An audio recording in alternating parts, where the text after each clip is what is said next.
Mortal Kombat is one of the most iconic video game franchises of all time, but its movie adaptations have always been complicated. Some are loved, some are mocked, and some barely feel like Mortal Kombat movies at all.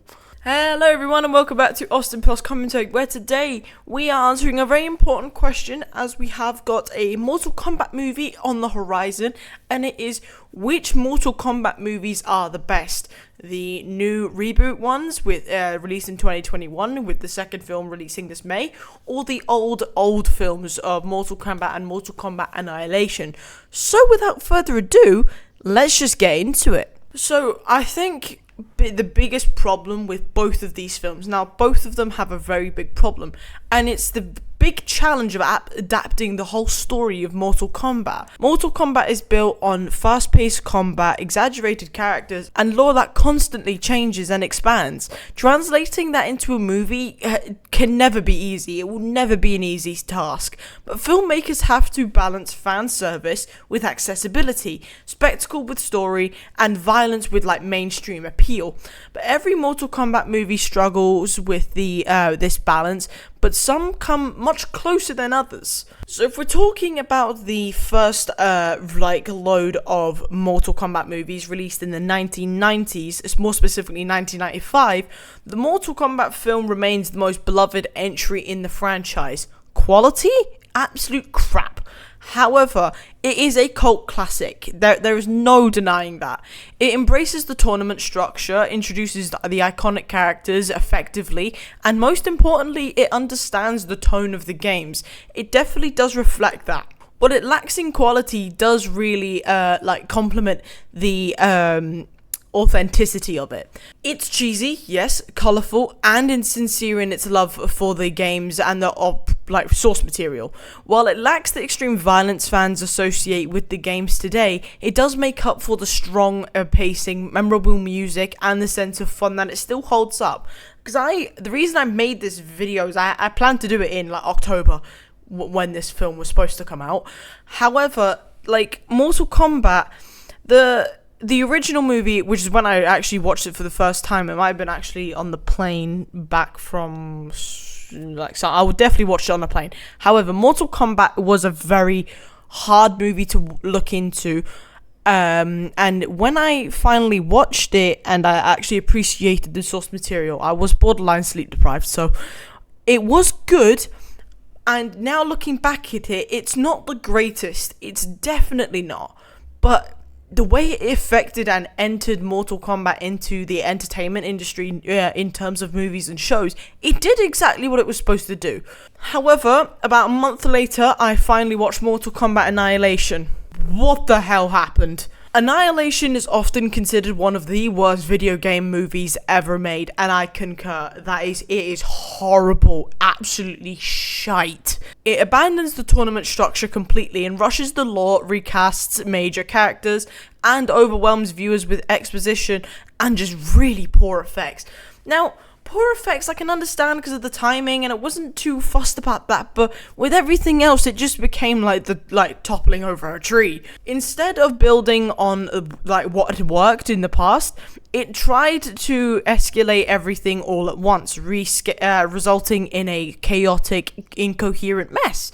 And while it has become entertaining in a way that is it's that bad, it's good, it is difficult to defend this as a functional film. And this is why I'm going to say sequels can ruin a franchise. Case in point, honestly, Mortal Kombat Annihilation is the worst film I ever had to sit through. I'm so glad it was only an hour and 24 minutes. However, I felt the pain of every single minute of that. And now we are getting into the Mortal Kombat 2021 with the modern reboots. The 2021 reboots aimed to modernize the Mortal Kombat story with very brutal violence, updated visuals, and deeper lore. And they did that perfectly. Now, when it works, it feels like a genuine love letter to the games. It is a perfect, ripped apart from the games and stuck in with a load of better effects.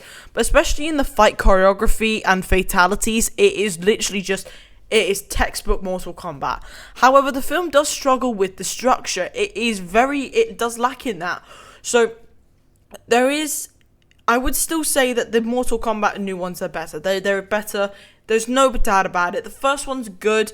It's good appreciation to the franchise, but in terms of quality, Mortal Kombat 2021 just gets it right out of the gate. But the lack of actual tournament talk in this didn't bother me that much. However, if we're going against the source material, I understand why this probably pissed off a lot of people. But the introduction of the original main character, such as what's his name, Cole Young, yeah. I don't know why they did that, because they're not going through with that in Mortal Kombat 2. But anyway, the uneven pacing just did prevent it from reaching its full potential. But that's why I think we've got this second film to really hash things out. But it feels like the setup was more than a payoff. Now, with both of these films, and both of them, there is a big contrast between faithfulness versus execution. Each Mortal Kombat movie makes different choices about what to prioritize. The 1995 film really focuses on the tone and accessibility, especially for the timing that it was released. The 2021 reboot focuses on the violence and lore accuracy. But Annihilation just focuses on excess shite, is that a good way to put it? But faithfulness alone isn't just enough. The best Mortal Kombat movie is one that captures the spirit of the games, not just the surface level elements. Now, both of them, the surface level elements, perfect, checklist done. But in terms of the spirit of the games, Mortal Kombat 2021, absolutely. Because it was around that time I familiarized myself with the story, and it was perfect. Just perfect, down to the, what was it that Homelander says, that it was perfect, it was perfect. Now, which one feels more like Mortal Kombat? Now, obviously, this question is quite subjective because it can go both ways. Despite its limitations, the 1995 film does still feel like the most Mortal Kombat out there. The other one can be overshined by the amount of effects and all, which I can understand, but it understands the tournament framework, the rivalries, the larger-than-life personalities that define the franchise. That's what the first film did amazingly.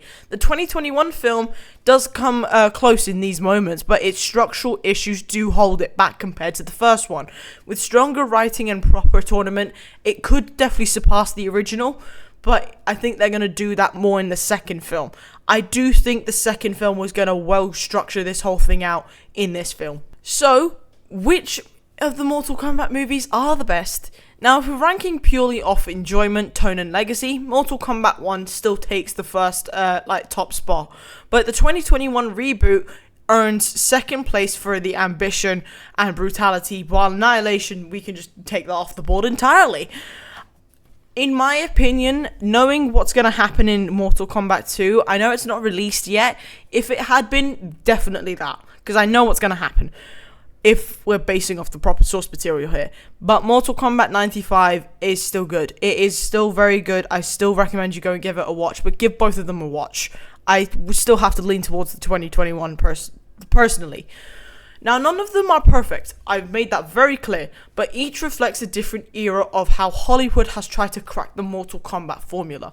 Right now, the answer is still the original, but the gap is closing. In a future, sequels learn from their past mistakes and fully embrace what makes Mortal Kombat special. The best adaptation may still be just ahead of us.